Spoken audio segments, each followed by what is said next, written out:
নমস্কার, এরুচর্চায় সকলকে স্বাগত। যে সমস্ত ইন সার্ভিস টিচার রয়েছেন তারা শিক্ষা দপ্তরের অধীন, পর্ষদের অধীন বা এসএসকে এমএসকে, তাদের ক্ষেত্রে হয়তো একটি সুখবর যে তারা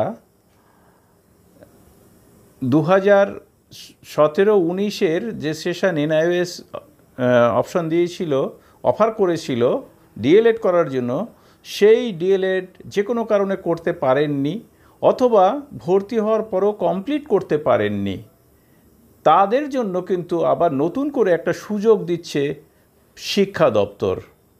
এখানে এসএসকে এমএসকের উল্লেখ নেই, কিন্তু দেখায় শিক্ষা দপ্তর যখন এই অপশনটি দিয়েছে, এসএসকে এমএসকেতেও যদি কেউ থেকে থাকেন তাহলে আশা করি মিশনের পক্ষ থেকেও একটা অফার হয়তো এসে গেলেও যেতে পারে।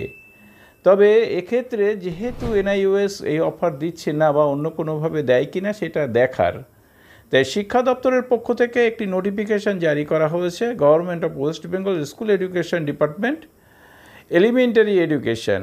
তো দেখুন এখানে additional secretary to the government of West Bengal দেয়া হচ্ছে the chairperson district primary school council, all districts, Siliguri primary school council, Kolkata primary school council, সবার ক্ষেত্রে। বিষয় হচ্ছে ইনফরমেশন রিগার্ডিং আনট্রেন্ড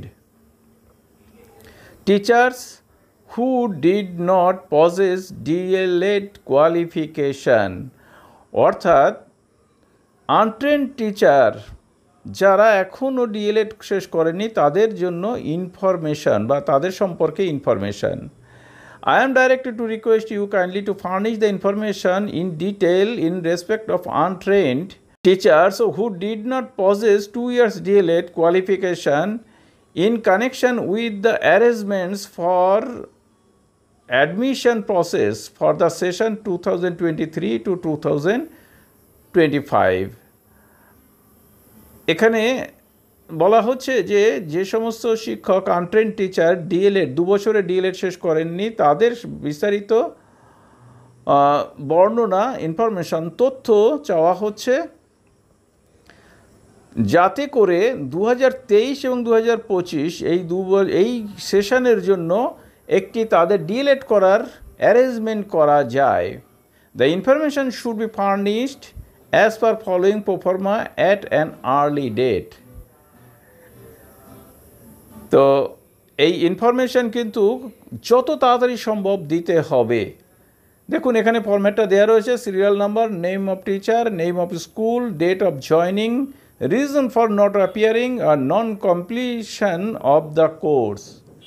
তো একটু আগেই বললাম যে এখানে কিন্তু দেখুন কেন আপনি ভর্তি হতে পারেননি আর কেন কমপ্লিট করতে পারেননি, অর্থাৎ যারা ভর্তি হয়েছিলেন হয়তো পাশ করতে পারেননি, আবার কেউ পরীক্ষা না দিয়েই কমপ্লিট করতে পারেননি, অথবা কেউ ভর্তিও হতে পারেননি, তাদের জন্য কিন্তু এটি দেওয়া হচ্ছে। তো the matter may be considered as extremely urgent. এবার আবারও বলি যে এসএসকে এমএসকের ক্ষেত্রে এখানে কিন্তু কোনো কিছু বলা নেই। শিক্ষা দপ্তরের অধীনে যে সমস্ত প্রাইমারি স্কুল আছে তাদের জন্যই, প্রাইমারি টিচার আছে তাদের জন্যই কিন্তু এটি দেয়া হয়েছে। সকলকে ধন্যবাদ জানিয়ে শেষ করছি। ভালো থাকবেন, সুস্থ থাকবেন।